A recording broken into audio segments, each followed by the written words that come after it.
What is up? Hopefully you guys are having a wonderful day. Back here with some Assassin's Creed Shadows, and today I'm going to give you my take on how I feel about this game after putting in over 80 plus hours and eventually platinum it. Do I like it? Do I dislike it? I plan to go over things that I did like about the game, as well as things that I think could have been better. Now, before I get into that, I do want to add one thing, and that's my perspective of how I got into this game, because I think that's very important considering that everyone is different. So let's do a little history lesson about me and Assassin's Creed. I have not played an Assassin's Creed game since Assassin's Creed 3, guys. So yeah, it's been a long time. That's back in 2012. Like, I remember when the franchise came out in 2007. I loved the first one. Assassin's Creed 2 is my all-time favorite game, and it's actually the first game I ever platinum, period, if there's a little history lesson for you there. But I love Assassin's Creed 2. I played Brotherhood, Revelations. So when Assassin's Creed 3 came out, I was really stoked and amped up, ready to play it. But unfortunately, that game kind of broke me from the franchise because I hated the ending.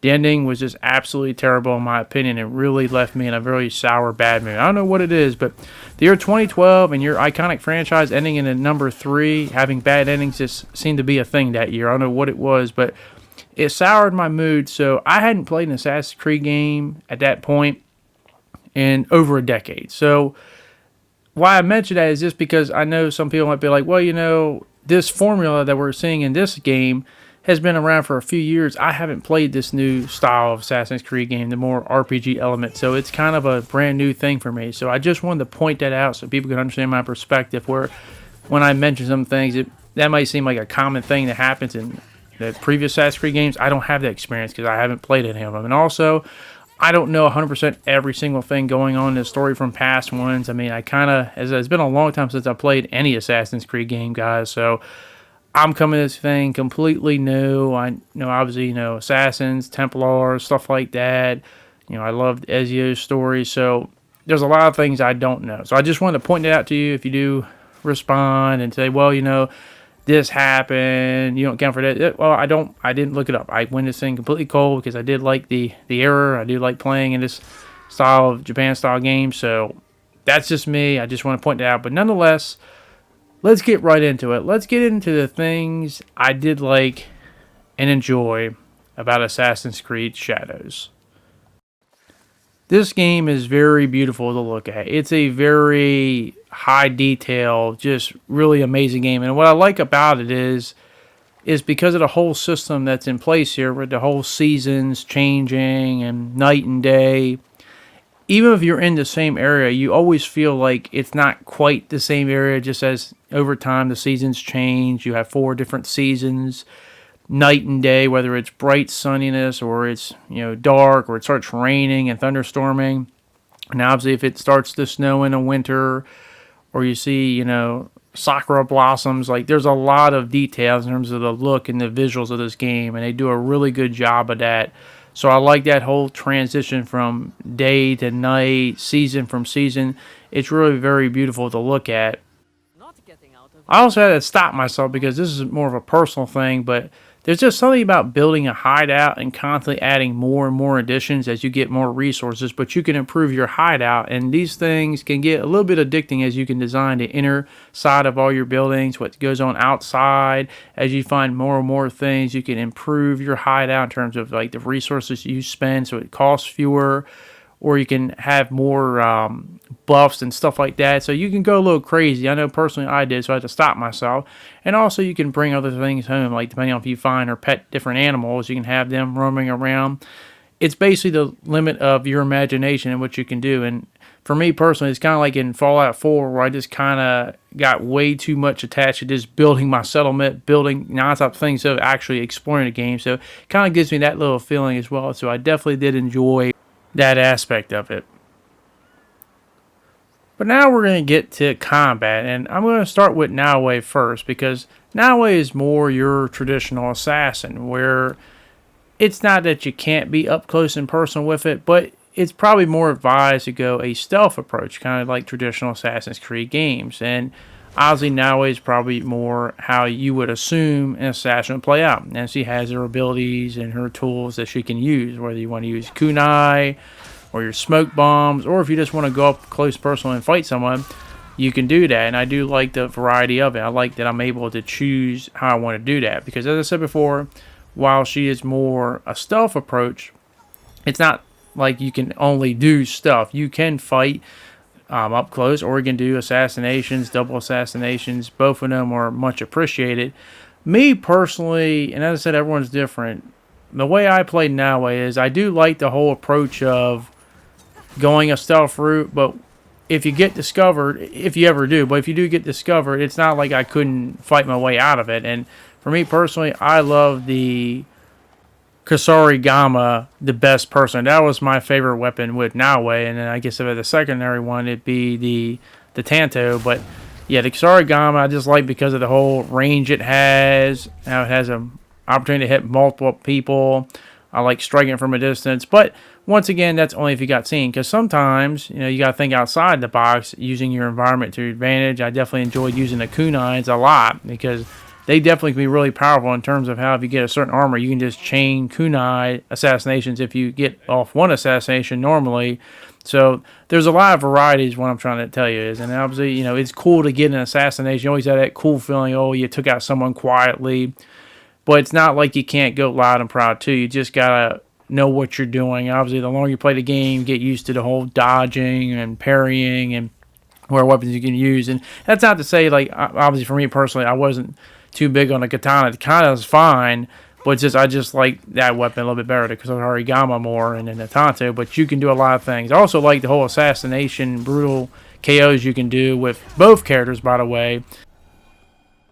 I think one of the cool things is when you have an assassination you're trying to do and you use multiple things at your disposal to get something done. Yeah, it's cool that you can take out a lot of people as quickly as possible, direct approach. But when you use some of your tools like smoke bombs, which I'll admit I didn't use very often, but I like it when everything works out. Like, for instance, this whole mission had 3 people that I brought together, which was by choice, by the way. I could have done them solely, but I brought them all in one spot. And it's cool when you have things that work out. And it's a satisfying experience as well. Because as I said before, the combat I enjoyed a lot in this game. I did enjoy the combat. Not to say that it's perfect, and I'll get to that later on. But the combat is a lot more satisfying. Compared to me, which old school combat, which as I only know the old school Assassin's Creed combat, it's a lot more superior in a lot of ways. There's a lot of variables, styles with different weapons, and different types of things you got to account for. It's a satisfying thing. Also, I like it when you do get an assassination off, how screen goes to that whole, black and white with red blood everywhere style. It's kind of a really cool aesthetic choice that I deeply do enjoy. Obviously, one of the newest things for me personally, as I said, I hadn't played an Assassin's Creed since the old one, so I'm not used to the whole RPG elements in an Assassin's Creed game, but I didn't really have a single problem with it. It never deterred me at all. I like how you can have so many different outfits, weapons, styles, designs. They give you different attributes, how you can engrave stuff. You can upgrade them if you have enough materials. And they all look cool and dope as hell. I mean, as I said, obviously, if you have that one thing you really like, instead of getting rid of it, you can always keep it and level up over time.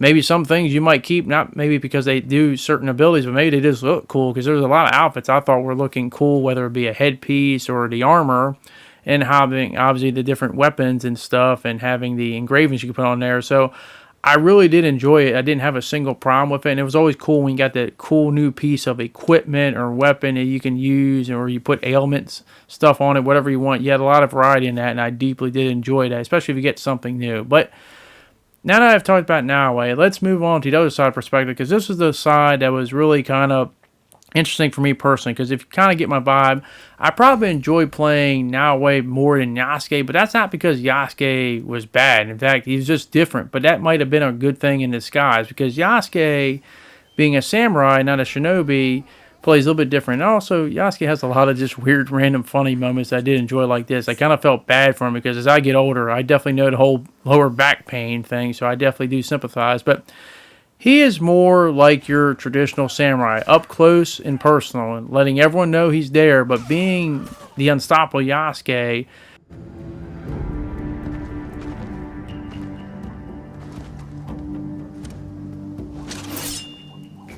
I am Gammo Yoshimitsu, descendant of the great Fujiwara, most revered of all clans. The sacred blood of the Nakatomi children of the Kami, flows in our veins. And I will fight you to the death. They call me Yasuke. Lord Oda Nobunaga gave me my sword. I accept your challenge. Samurai against samurai. Blood against blood. To the death. Show me.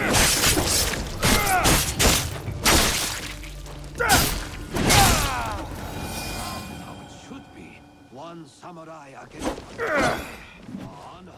Yeah, nothing more satisfying than having someone talk as if they're a big deal and then just in 2 seconds get absolutely eviscerated. Now, that's not to say that it's always easy, because sometimes just having so many people, especially those damn archers, shoot you from the side, they can really get in your way. But as I said before, what I like the most about Yasuke is that with a game this big, because I'm not used to gigantic Assassin's Creed games, I love the fact that having 2 distinct playstyles, I think, really makes the game not feel, I guess, as tedious or gets boring. Because I will admit, there are times where you're just like, man, this is a big game.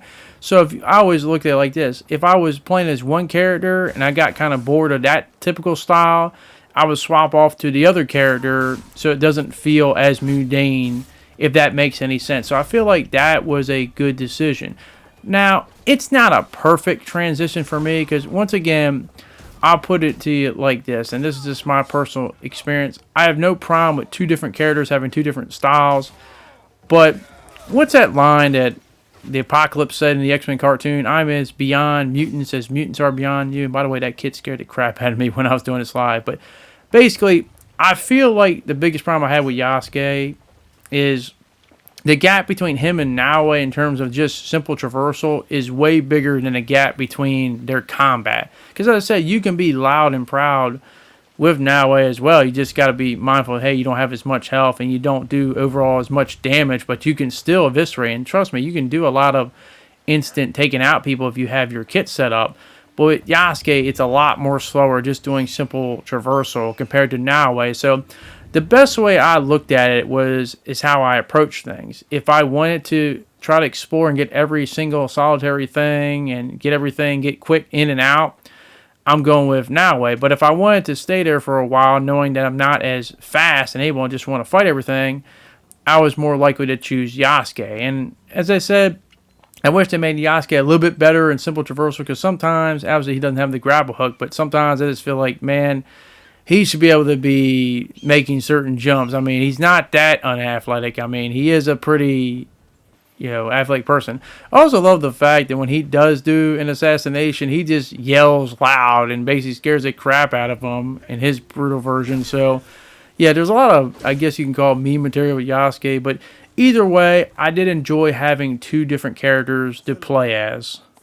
Now we get on to both Naoe and Yasuke as characters, and I did enjoy both of them. They both have different backgrounds. They both come from different shades of light. They both have different personalities, and I did like how they, whether interacted by themselves or interact with each other. You have a few missions where they kind of bond each other.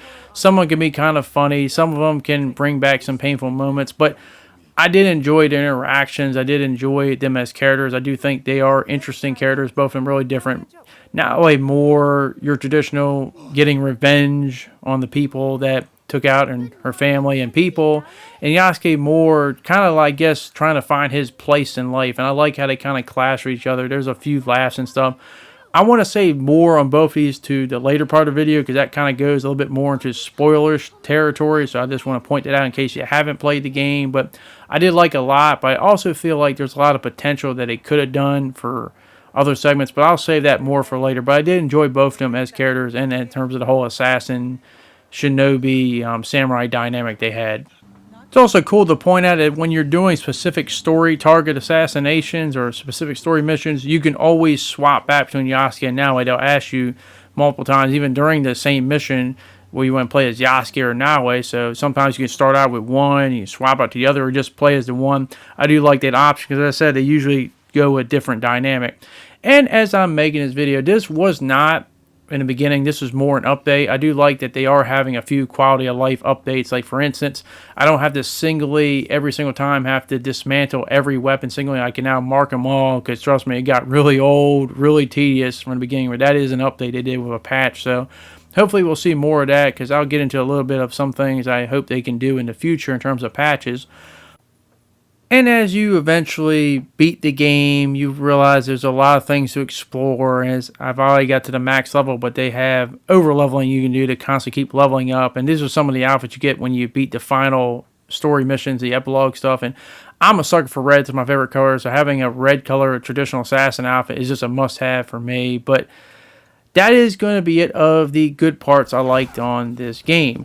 Because now we got to get to the whole parts I didn't like, or parts I think can be a lot better. Because there are things I like. I like the gameplay. I think the strength of this game is definitely the gameplay, the environments. They're well detailed. There's a lot of variety in the combat.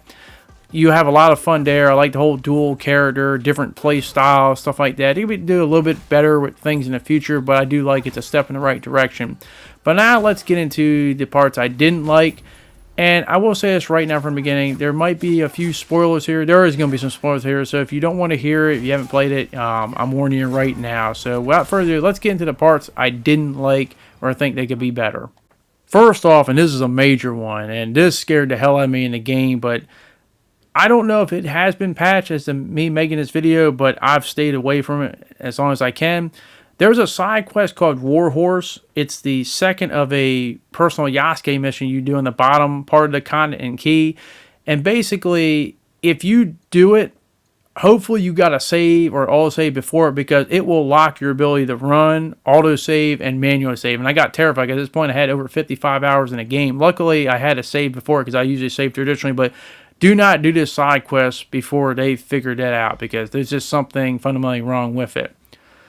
One thing I did not like in combat is when you're inside like a castle or a tight building, sometimes the environment can get in your way, and the camera can be a pain in the you-know-what, because half the time I won't see what's going on, and sometimes it can be kind of comical too, but you're trying to like not get hit. Sometimes it's hard to see everything, because everything kind of gets closed and the camera fights with you, and then seeing all this stuff get in the way. So that's something that can be a problem in combat. If you're in open space, you're good, but tight space, no. Also, I think this game is a little bit too big for its own good. And I honestly feel like, as I said, it's not that it's big. It's just there's so many areas in which you're just traversing. As I said, maybe it's just me, but I like to go straight to the point instead of just going the most correct path and a way to get to an area, because I like exploring all the foggy areas on the map as best I can. But there's a lot of areas it's just there's nothing there, but you don't know that until you go over there. So you could be stuck going up this same mountain piece, getting stuck in the trees and the bushes, and just wandering all over the place and just finding nothing. So I feel like if they were to take about a third of the size of this game away, I feel like it would have been a lot better. It's just a little bit way too big for its own good, because there's a lot of areas in this game that just there's nothing there. There's no point to have all this empty traversal. And when you don't know nothing's there, that's a problem. And that's where I look at the map here. Like, this is me after I've platinumed a game. I haven't gone to every single filled out area, but there's so many areas in which you go to and there's not even like an icon or anything there. So I just feel like if you just took a third of that empty terrain out of there, I feel like it would have made a lot of enjoyable experience. But that's just me personally. Now, my next part is heavy spoilers, and that is with the so-called main antagonist group, the Shinbakufu. And I'm just going to say right now, these guys are a big whoop for nothing. They are basically a bunch of jobbers. My biggest problem with them is they have a great opening act, a great intro act.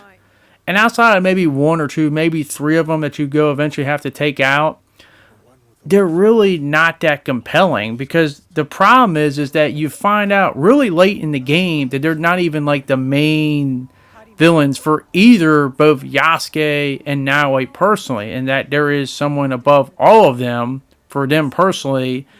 So you might be wondering, okay, well, what about those people? And that underlines a problem. The Shinbakufu are propped up as this main group, but the reality is they're not the main threat. They're kind of just doing a lot of things out of fear, or just trying to get power and stuff. And when you figure out the main people for personally Yasuke and Naoe, it's just like, okay, well, what about their personal characters that are their personal enemies?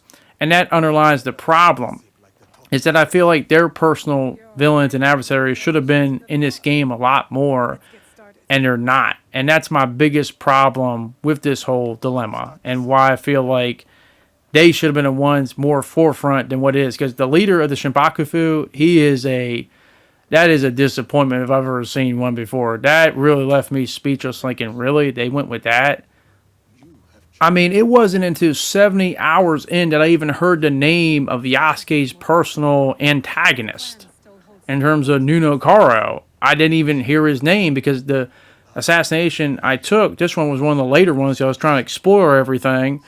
And that's where he finally get events of someone that he'd been hunting. But I'm thinking, if this guy was that big and impactful in terms of Yasuke's aggression to get revenge against him, why is he not in this game? And you do get a compelling cutscene of why Yasuke has a problem with this man. But the problem is that that's at the very end. I mean, this is basically the epilogue mission for Yasuke. Why is this guy, as well as his cohorts, not in the game a lot at all? They're only in the end part of the game. As you say, you get a mention of them through one of the assassinations of the Shinbakufu, but then it's only in the epilogue and hunting down some of these people that you finally get them. But why were they not like the main adversaries, constantly going after you and constantly thwarting you, antagonizing you, and you constantly getting that build-up of you wanting to eventually take them out and getting the satisfaction of it? So when you eventually get to the part where you're trying to take them out at the end, it's just like, I've been chasing this Shinbakufu group for so long just to find out they're just kind of just like, as I said, a bunch of jobbers, a bunch of just, bottom feeders, and then you have this guy just come out at the end, but I don't have that anger or aggression towards him because I've barely seen him. And that's the problem. If Nuno Karo was in the game from the beginning and constantly antagonizing you, it would make it so much powerful. I'll give you a prime example. It's kind of like if Rodrigo Borgia from Assassin's Creed 2, Ezio's main nemesis, wasn't in the game at all, and you only got revealed at the end who he was. It wouldn't make Ezio's personal tale against him that compelling. It's because Ezio knew that he was responsible for his father and his brother's death from the very beginning. You knew he was responsible, and that he was always eluding you, and you constantly get a little bit closer and closer to him and his plan. That makes the satisfaction of what eventually happens to him at the end really impactful. And that's my biggest problem for Yasuke personally, is while we know he's mad and wants him dead, we should have seen multiple times. Maybe you have a few fights with him where he gets the upper hand of you, and you eventually have to take a few L's for you to learn to dish one back. And that would have been a lot more compelling, because it is compelling how Yasuke got involved with the Templars and the Assassins in the first place, and his tale is very intriguing. But here's the problem. That's just one side of the characters. Now we got to flip the coin to Naoe's side, because the thing with Naoe has a similar problem, but the difference is that her main antagonist or person that has a lot of drama for her is someone who was introduced in the beginning, someone who had a small little cameo in the middle of the game during a mission, and then at the end. And the problem is that obviously talking about Hanzo here, and my problem is he's not in the game enough. Now, obviously, Hanzo is not traditionally Naoe's enemy. He tries to help her out, but he obviously has a lot of conflict with Naoe's father and mother. Obviously, he loved Naoe's mother, who's going to be a big striking point later on in DLC. We'll get to that more in a moment. But obviously, he respected his father, but was kind of envious that his father fell in love with another woman, and he wanted that. So his whole tale is tragic and interesting, but the problem is he's not in the game long enough to be even more interesting. I feel like same thing with Nuno Karo. He should have had multiple boss fights with him, and as I said, he should have beat you the first few times as you learn to get better at being an assassin, and eventually you maybe get that satisfaction of triumphing over him at the end. And also, I find him very interesting because, as I said before, there's a lot of ties to Naoe's parents, and obviously the future, what they're probably going to do with the DLC down the line, but he's got to be in the game more. Like, it'd be interesting as he's trying to get you off this path. Every time you do an assassination, he basically is telling you, hey, give up this path and join me, and maybe that causes you to come to turmoil, not just with him, but maybe some other people in your hideout and group. I just feel like there's a lot of emotional stakes that they could have done, well, not just on Yasuke's side, but also Naoe's side, with not utilizing these characters. Hanzo and Karo should have been in the game a lot more, is basically what I'm saying. And the fact that they're barely in the game, either one of them, and it's only in the epilogue that you really get a whole gist of them and what they're trying to do and the ideologies behind their actions, that just make me feel like they had to have been in the game a lot more. And that's my biggest problem I have in terms of the whole antagonist for both personally and how the Shinbakufu is just kind of just, I mean, they're just basically, as I said, a bunch of jobbers. But now I leave with one more thing, and once again, this could be me personally. This is a personal complaint, what I feel like they should have done, and it's with Yasuke and Naoe. Now, both of these characters don't meet each other on friendly terms, and in fact, they honestly, the fact that they get along so well after knowing the obvious is, I think, one of my biggest problems here. Now, I'm not saying that they don't patch things up and get along eventually. I just feel like for Act 2, I feel like, okay, if you want to say the Shinbakufu aren't as legit as main threats as possible in terms of the personal main adversaries threats that Yasuke and Naoe have, I feel like they missed a golden opportunity to have a really emotional, impactful sequence during Act 2. In terms of, I feel like Yasuke and Naoe should have had an actual fight with each other. And the reason why is, take Naoe for example. Yasuke is the man who personally was Nobunaga's sidearm man. Basically, he murdered a lot of Naoe's friends, their village. There's a lot of blood there. Now, the way to get over it, as I said, it's an emotional, impactful moment, but I feel like that's not something you easily get over. So I feel like during some of these assassinations, you see a lot of times Naoe working alongside of people that openly had a huge hand in destroying her village. I mean, there's even one moment where me personally, Lady Uichi, who was a member of the group, I decided to spare her, and Naoe instantly was against that.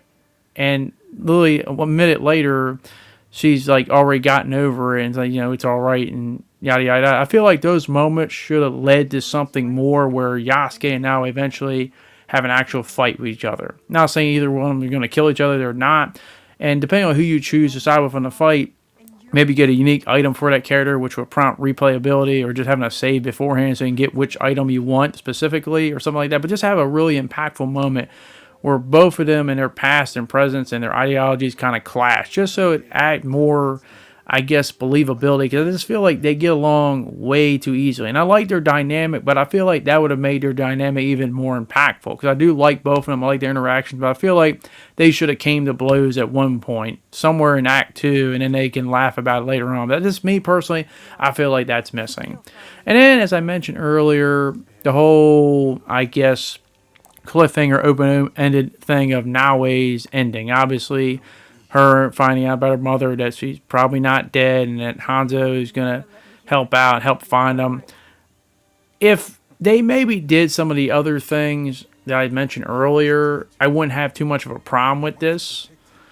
But because they did a few things poorly in terms of the story and the characters, I understand why people get mad. I'm obviously intrigued. I want to see what they want to do, what direction they want to go towards. I'm invested and interested in, but I definitely get a lot of people feeling a little bit bummed out about that, and I do agree with that. As I said, I don't mind having some things answered in DLC, but because of the other things I mentioned earlier in the story that kind of didn't do as well, I also get the whole, man, if they just executed some things better, I would have been more keen to having a little cliffhanger opening, because obviously it's going to get answered later on. But hopefully I made that clear. I do like the characters of Naoe and Yasuke. I just wish they had more turmoil between them over the course of this game, because I just feel they get along way too easily. And also, Jinjiro is way too mature for his age. But that's another story for another day. But yeah, that is the things I liked about this game and the things I think could have been a little bit better. Overall, I think the strengths of this game are definitely the world, the environment, the combat. I liked a lot of the variety in there. There's a lot of things to do, the level of detail, a lot of things, especially in the weather. They did a really good job. I did enjoy the whole dual characters perspective of having two different play styles, but also you can have a lot of uniqueness with those play styles. You don't just have to play them the way they traditionally probably should be played. So I did enjoy a lot of that.